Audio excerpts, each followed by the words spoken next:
প্রতি বছর বর্ষার ছুটিতে আমরা সব ভাই বোনেরা দাদুর বাড়িতে বেড়াতে যেতাম।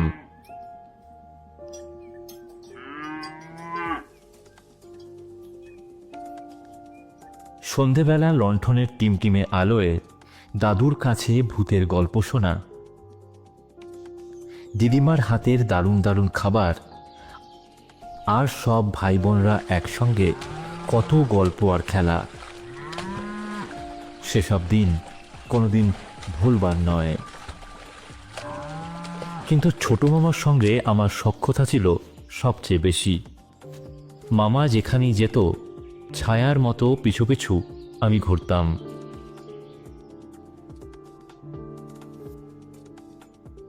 যেদিনকার কথা বলছি সেদিন বিকেল থেকেই আকাশটা মেঘলা ছিল। মাঝে মধ্যেই কখনো জোরে বা কখনো আস্তে বৃষ্টি হয়ে চলেছে। আমি জানলার ধারে বসে বাইরের বৃষ্টি দেখছি। এমন সময় ছোট মামা এসে আমাকে ডাকতে ডাকতে ঘরে ঢোকে। সবুজ, হ্যাঁ সবুজ, সবুজ।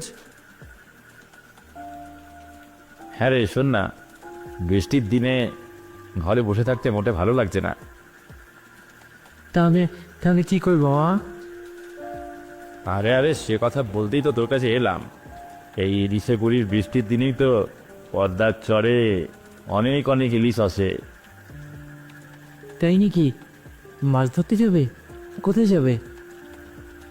কেন, তুই জানিস না? আমাদের গ্রামের পশ্চিম দিকে সোজা 5 মাইল গেলেই তো রসুলপুরের পদ্মার চর। মামার কথাতেই মনে পড়ে, সত্যি তো কতবার ওখানে মামার সঙ্গে গেছি মাছ ধরতে। তবে মামা দাদুর বাড়িতে না থাকাতে বিগত কয়েক বছরে ওদিকে আর যাওয়া হয়নি। হ্যাঁ হ্যাঁ মামা, মনে পড়েছে মনে পড়েছে। তুমি অনেকদিন ছিলে না তো, তাই আর যাওয়া হতো না, তাই ভুলে গেছিলাম। আমরা এইসব কথাই বলছি, এমন সময় আমার মাসির মেয়ে মণি আমাদের ঘরে এসে ঢোকে। কি রে দাদা, কোথায় মাছ ধরতে যাওয়ার কথা হচ্ছে? ওই তো রে, রসুলপুরের পদ্মার চরে। কি, রসুলপুরের পদ্মার চর? ভুলেও এদিকে যেও না, ওইদিকে যাওয়া এখন বিপদই হতে পারে। আমি আর মামা দুজনেই জিজ্ঞাসা ভরা চোখে মনির দিকে তাকালাম। ওদিকে যাওয়া যাবে না? বিপদ হতে পারে? কি সব বলছিস তুই মনি? হ্যাঁ গো, একদম ঠিক বলেছি মামা। এই তো আজকেই দিদা বলছিল গোটা রসুলপুর গ্রামটা নাকি বছর আগে বর্ষার মোড়ক লেগে উজাড় হয়ে গেছে। আর তারপরেই ওই গায়ের করুণ মানুষ টিকতে পারে না। যারাই ওই গায়ে থাকতে গেছে প্রেত পিশাচের কবলে পড়ে ভয়ঙ্কর পরিণতি হয়েছে তাদের। কি সব আজগুবি গল্প দিচ্ছিস? ধর, এসব আবার হয় নাকি? হ্যাঁ গো ইয়ায়, আমার কথা বিশ্বাস হলে না তো? ঠিক আছে, তুমি একবার দিদাকে জিজ্ঞাসা করে দেখোই না। মামা তখনই রান্নাঘরের দিকে চলল, পিছনে পিছনে আমিও গেলাম। মা, ও মা, মনির মুখে শুনলাম নাকি রসুলপুরের পদ্মার চরে কেউ এখন মাছ টাছ ধরতে যায় না, এটা কি ঠিক? দিদা আমাদের জন্য তালের বড়া বানাচ্ছিল। কেন রে রানা, ওই রসুলপুরের গায়ে আবার তোর কি কাজ পড়লো? না, কোনো কাজ টাজ না, ভাবছিলাম এই বৃষ্টির সময় ওখানে পদ্মার চরে ইলিশ ধরতে যাব। সেই কত বছর আগে গেছিলাম, এখন তো আর যাওয়াই হয় না। খবরদার রানা, একদম ভুলে ওদিকে যাসনি। রসুলপুরের পদ্মার চর এখন আর কোনো সাধারণ চর নেই। কেন মা, কি হয়েছে সেটা তো বলবে। তুই তো বছর 5 গ্রামে ছিলিস না, তাই জানিস না। বছর 3 আগে রসুলপুরে গ্রামে ভয়ানক মরক লাগে। ওখানকার জমিদার প্রতাপ নারায়ণ ছিল খুবই নিষ্ঠুর একজন মানুষ। মরকের দাপটে যখন গায়ের ঘরে ঘরে লোক মরছে, তখন উনি চিকিৎসার ব্যবস্থা তো করলেনই না, বরং মেদির যে চরে গ্রামের লোক ইলিশ ধরে হাটে বিক্রি করত, সেখানে তিনি নিষেধাজ্ঞা জারি করলেন। বদলে ওই ইলিশ মাছ চড়া দরে শহরে বেচে মোটা টাকা আয় করতে লাগলেন। গায়ের বেশিরভাগ লোক টাকা আর চিকিৎসার অভাবে না খেতে পেয়ে মরল। তারপর থেকে চরে যারা ইলিশ ধরতে গেছে ভয়ঙ্কর কিছু দেখে পালিয়ে এসেছে। সেই কথা চারিদিকে দাবানলের মতো ছড়িয়ে পড়ে, আর তারপর থেকে ওই পথে ভুলেও কেউ যায় না।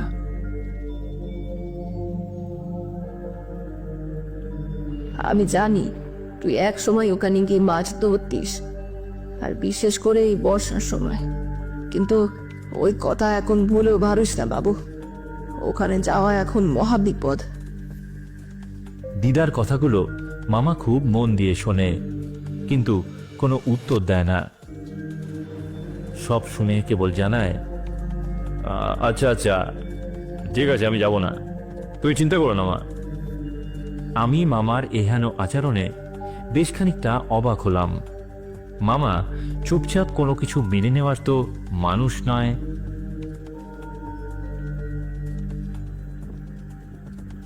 কিছু সময় পর আমি মামার ঘরে উপস্থিত হলাম। ঘরে গিয়ে দেখি মামা নিজের খাটে শুয়ে সিলিংয়ের দিকে এক দৃষ্টিতে তাকিয়ে তাকিয়ে কিছু একটা ভাবছে। মামা, ও মামা, কি ভাবছো?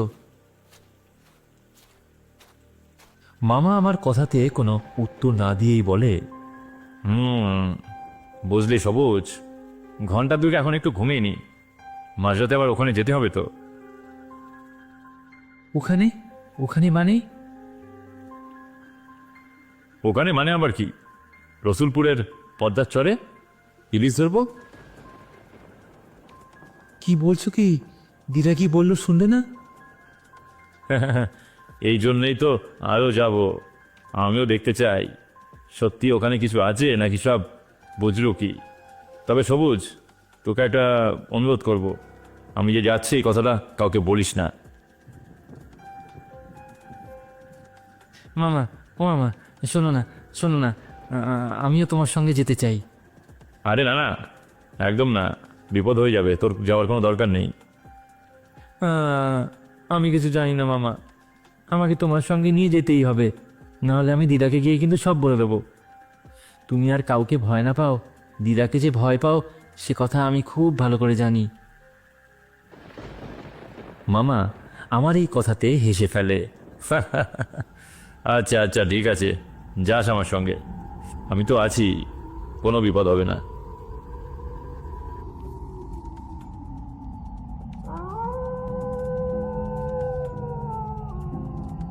রাত তখন 1টা পেরিয়েছে। বাড়িতে সবাই গভীর ঘুমে আচ্ছন্ন।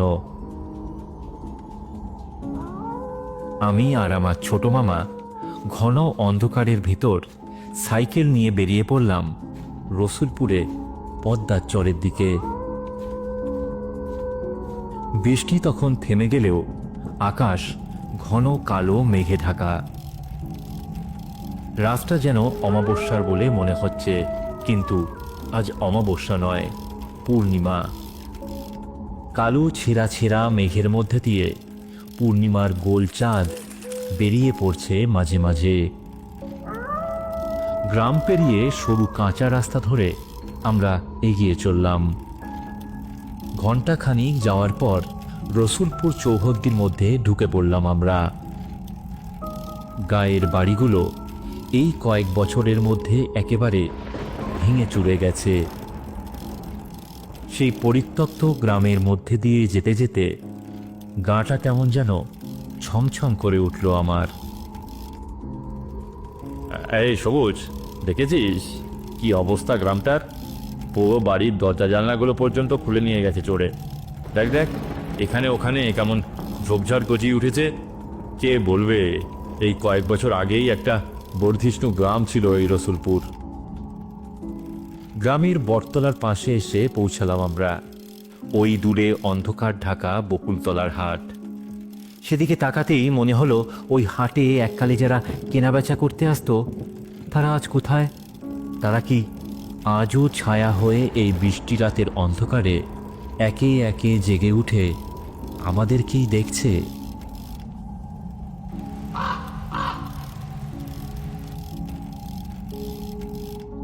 কিরে, চুপচাপ কি ভাবছিস? না না মামা, কিছু না, কিছু না, কিছু ভাবছি না। কিন্তু কেন জানি না মনে হলো পরিত্যক্ত হাটের কালো অন্ধকারের ভেতর কয়েকটা জলজলে চোখ এক দৃষ্টিতে আমাদের দিকেই তাকিয়ে রয়েছে। আরও কিছুটা এগোতেই আমরা উপস্থিত হলাম সেই চরের কাছে। এই দিকে যে অনেক দিন কেউ আসে না, তার চারিদিকে জঙ্গল দেখেই পরিষ্কার বোঝা যায়। কয়েকদিনের বৃষ্টিতে রসুলপুরের চড়া একেবারে থই থই করছে, কিন্তু জল বেশ পরিষ্কার। আহা, কত বছর পর এলাম এখানে, খুব ভালো লাগছে রে। দেখেই মনে হচ্ছে আজ অনেক ইলিশ পাবো। তাছাড়া ওই বিষয়টাও। মামা যেন আরো কিছু বলতে গিয়েও থেমে গিয়ে বলে, ওই ওই দেখ সবুজ, ওই দেখতে পাচ্ছিস ওইখানে একটা ছাউনিটা চরের বেশ ভেতরে, বুঝলি? চল ওখানে গিয়ে বসি। আমি আর মামা এগুলাম ওই ছাউনিটার দিকে। মামা জালটাকে বেশ ভালো করে ছড়িয়ে জলে ফেলল। সঙ্গে সঙ্গে জলের ওপর চিকচিক করে উঠল এক ঝাঁক রূপলি ইলিশ মাছ। ও ওই মামা, ওই যে দেখলে দেখলে কত ইলিশ! তাড়াতাড়ি তাড়াতাড়ি টেনে তুললো জলটা, তাড়াতাড়ি টেনে তুলো। মামা সঙ্গে সঙ্গে জালটা টেনে তুললো, কিন্তু কোথায় কি একখানা ইলিশেরও দেখা পাওয়া গেল না। কি হলো বলতে, এটা স্পষ্ট আমিও দেখলাম এক ঝাঁক চকচকে ইলিশ, কিন্তু সেগুলো সব গেল কোথায়? তাই তো, আমিও তো দেখলাম, একদম স্পষ্ট দেখেছিলাম আমিও। বুঝলি, হয়তো তাড়াহুড়োতে জাল গুটোতে গিয়ে গলে পালিয়েছে। ঠিক আছে, আবার চেষ্টা করে দেখা যাক।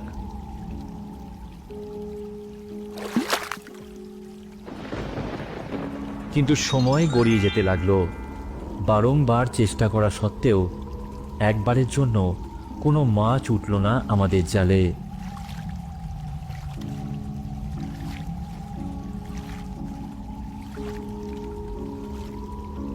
আমরা দুজন হতাশ হয়ে দাঁড়িয়ে আছি।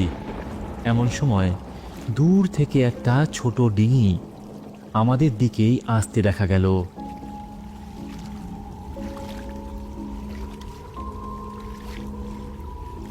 দেখতে দেখতে ডিঙি নৌকাটা আমাদের একেবারে সামনে এসে দাঁড়ালো।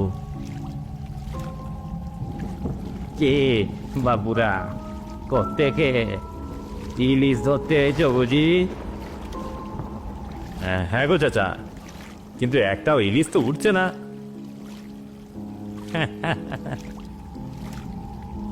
ওইখানে ওই ছাউনিতে দাঁড়িয়ে কি পদ্মার ইলিশ ধরা যায় গো খোকা বাবু? পদ্মার তাজা ইলিশ ধরতে হলে তোমাদের যে এই এই নৌকোয় আসতে হবে। আচ্ছা, তাই নাকি? বেশ, তো তাই হোক। চল চল সবুজ, ডিঙিটায় উঠি।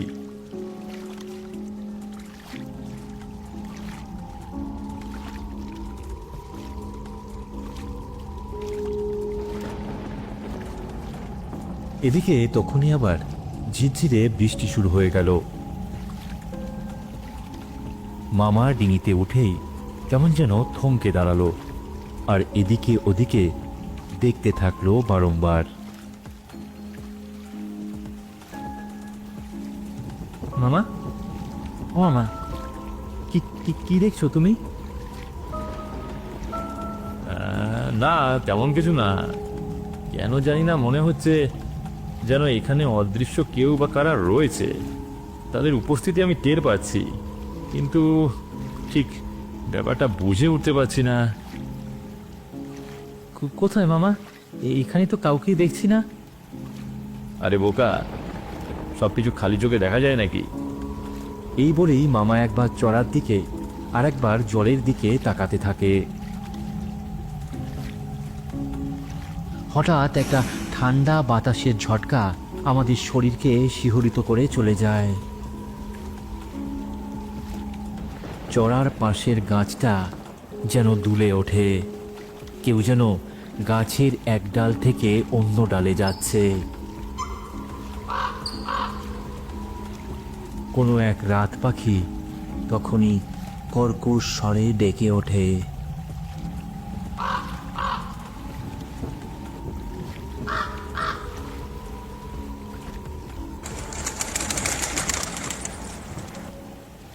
এদিক ওদিক তাকিয়ে কি দেখছো বাবুরা?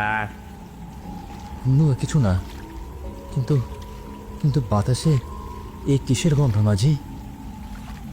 পদ্মার এই বুকে কত মানুষের কান্নার জল যে মিশিয়ে আছে বাবু, এসব তারই গন্ধ। কথাটা শুনেই আমার গাটা কেমন ছমছম করে উঠল। আমি ঝুড়ির দিকে তাকিয়ে দেখলাম এর মধ্যেই বেশ কয়েকটা মাছ ধরা হয়ে গেছে আমাদের। মামা মামা শোনো না, বেশ কয়েকটা মাছ তো ধরা হয়ে গেছে, আর এদিকে রাতও অনেক হলো। এখন আর দেরি না করে বাড়ি ফিরে যাই ভালো। চলো ফিরে যাই। এমনি সময় হঠাৎ করেই কারা যেন বলে ওঠে, কোথায় যাবি, কোথায় যাবি তোরা? আমাদের ভাগের ইলিশ নিয়ে তোরা কোথায় যাবি? এটা আপনি রে?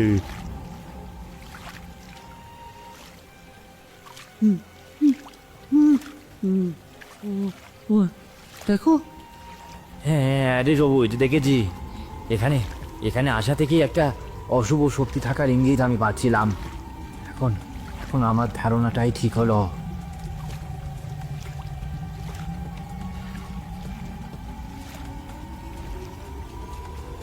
কেন এসছিস, কেন এসছিস এখানে? জানিস না এখানে কেউ আসে না? আমাদের আমাদের সবাই ভয় পায়। ভয় জীবিত থাকতে পেটের ভাতটুকু না দিয়ে আমাদের অনাহারে মেরেছে ওই জমিদার। চড়া ভর্তি ইলিশ থাকলেও তা ধরতে দেয়নি আমাদের। আর এখন তোরা এসে আমাদের সেই ভাগের ইলিশ নিয়ে যাবে? কাউকে দেব না, কাউকে না। এই ইলিশ কাউকে দেব না আমরা। ভাগের ইলিশ? তোমরা তোমরা কারা, কারা তোমরা? কি বাবুরা, আমরা কারা সেটা এখনো বুঝতে পারছো না? আমরা রসুলপুরের মরকে মরা প্রজার দল। আজ অনেক অপেক্ষার পর জমিদারের লোভ দেখে আমরা আমাদের ভাগ বুঝে নিতে এসছি। কিসের ভাগ? হ্যাঁ, কিসের ভাগ? আর কে জমিদারের লোক? তোরা তোরা জমিদারের লোক। এই আধারে ইলিশ নিয়ে যেতে এসছিস শহরে চালান দিবি বলে, তাই না? এ না, না না, তোমাদের তোমাদের কোনো ভুল হচ্ছে। আমরা আমরা জমিদারের লোক না, আমরা জমিদারের লোক না।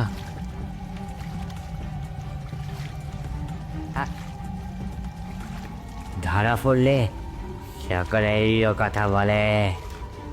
আজ পর্যন্ত যতজনকে মেরেছি সকলে সকলে এক কথা বলেছে। সোমা, সত্যি সত্যি বিশ্বাস করি তোমরা?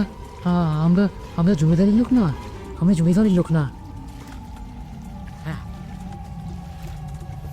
মরা মানুষরা বিশ্বাস করবে তোদের মতো জ্যান্ত মানুষদের? আজ এখানেই পদ্মার চরে চিরকালের মতো হারিয়ে যাবি তোরা। তখন আমরা স্পষ্ট বুঝতে পারছি আর কোনো উপায় নেই। পদ্মার এই বিশাল চরাচরে চিরদিনের মতো বিলীন হয়ে যাব, আমি আর আমার ছোট মামা। তখনই হঠাৎ গম্ভীর একটা গলায় কে যেন বলে উঠল, এই খবরদার, ওদের গায়ে একটা আচর যদি পড়ে, আজ তোদের একদিন কি আমার একদিন। আমরা তাকিয়ে দেখি, হে কি, এ যে আমাদের অতি পরিচিত বদর চাচা। কিন্তু কিন্তু এটা কি করে সম্ভব? আজ থেকে বছর 5 আগেই তো এই পদ্মার বুকেই নৌকাডুবি হয়ে মারা গেছিল বদর চাচা। বদর চাচাকে দেখে বুড়ো মাঝি বলে উঠল, হ্যাঁ বাদর, বাদার, তুই তুই এখন এখানে কি করতে এলে? হ্যাঁ, আমি এলাম। ওরা আমার 2 খোকা বাবু। ছোটবেলা থেকে কোলে পিঠে করে ওদের মানুষ করেছি। এই এই হাত ধরে নিয়ে গেছি রাসের মেলা দেখতে। আজ যদি ওদের কিছু হয় জলিল, তোরা তোরা একটাও ছাড়া পাবি নে, এই আমি বলে দিলাম। তুই বলছিস বদর, ওরা ওরা জমিদারের লোক নাই বটে? হ্যাঁ, বদর মিয়া বলছে এরা জমিদারের লোক না, এরা জমিদারের লোক না। আমরা আমরা বুঝি নাই। ঠিক আছে, ঠিক আছে, আমরা ভেবেছিলাম ওরা জমিদারের লোক, আমাদের শত্রুর। কিন্তু তোমরা এখনো এখনো কেন এখানে আছো? তোমাদের মুক্তি হয়নি? বাবু, মুক্তি, মুক্তির কথা বলছো? মুক্তি কথা জানতে চাও তোমরা? তবে শোনো, আমরা আমরা মরে গেছি, কিন্তু আমাদের সবারই কোনো না কোনো আপনজন বেঁচে রয়েছে। কারো বউ তো কারো সন্তান, তারা সকলেই অন্য কারুর বাড়ি থেকে অতি কষ্টে দিন কাটাচ্ছে। জমিদারের লোক তাদের প্রাপ্যটুকু কখনো কখনো পেতে দেয়নি। যতদিন না তারা সেই প্রাপ্যটুকু পাচ্ছে, আমাদের মুক্তি হবে নাই গো বাবু, হবে নাই। তোমরা তোমরা চিন্তা করো না, একদম চিন্তা করো না। আমি কথা দিচ্ছি, আমি তোমাদের মুক্তি দেব। রসুলপুর পুলিশ ফাঁড়ির দারোগা আমার খুব পরিচিত। আমি কালই সেখানে গিয়ে তোমাদের বন্ধ ফাইল আবার খোলাবো। আর আর তোমাদের জমি জমার যেসব কাগজ হাতিয়ে নিয়েছে ওই জমিদারের লোকজন, সেগুলো উদ্ধার করারও ব্যবস্থা করব। ঠিক বলছো তুমি, ঠিক বলছো খোকা বাবু। যে জমিদারের জন্য আজীবন খেটে প্রাণপাত করলাম আমরা, সেই জমিদারি আমাদের পরিবারগুলোকে ধ্বংস করে পথে বসিয়ে দিল। আর তুমি তুমি সম্পূর্ণ অচেনা ভিন গায়ের ছেলে হয়েও আমাদের মুক্তির জন্য চেষ্টা করে। এই আমাদের জন্য অনেক বাবু, অনেক। ভালো থাকো তুমি, ভালো থাকো। এইটুকু বলেই সেই ছায়া মূর্তিগুলো এক এক করে মিলিয়ে গেল বাতাসে।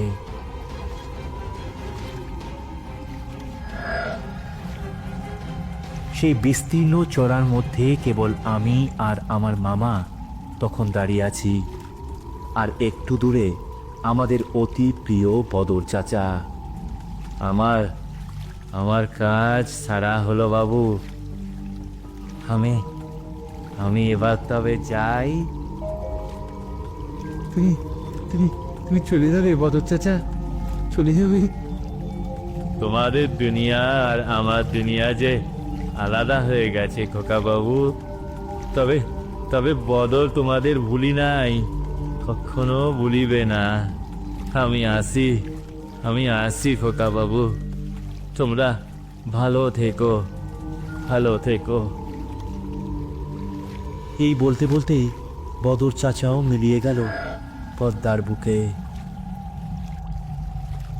জলের ছলাৎ ছলাৎ শব্দ আর রাতচরা পাখিদের আওয়াজ ছাড়া আর কোনো শব্দই তখন শোনা যাচ্ছে না। চল চল রে সবুজ, এবার আমরা ঘরে ফিরি। কাল অনেক কাজ আছে রে, অনেক কাজ। সকালবেলা উঠে রসুলপুর ফাঁড়িতে যেতে হবে, ওদের মুক্তির ব্যবস্থা করতে হবে। মাছগুলো থলিতে ভরে নিলাম আমি।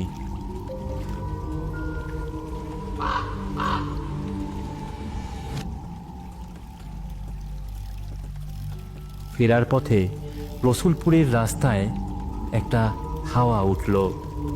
আমি স্পষ্ট বুঝতে পারলাম সে হাওয়ায় কোনো ভয় নেই, সে যেন কোনো এক মুক্তির হাওয়া। কারা যেন অনেক দিন পর মুক্তির আশ্বাস পেয়ে প্রাণ ভরে নিঃশ্বাস নিচ্ছে।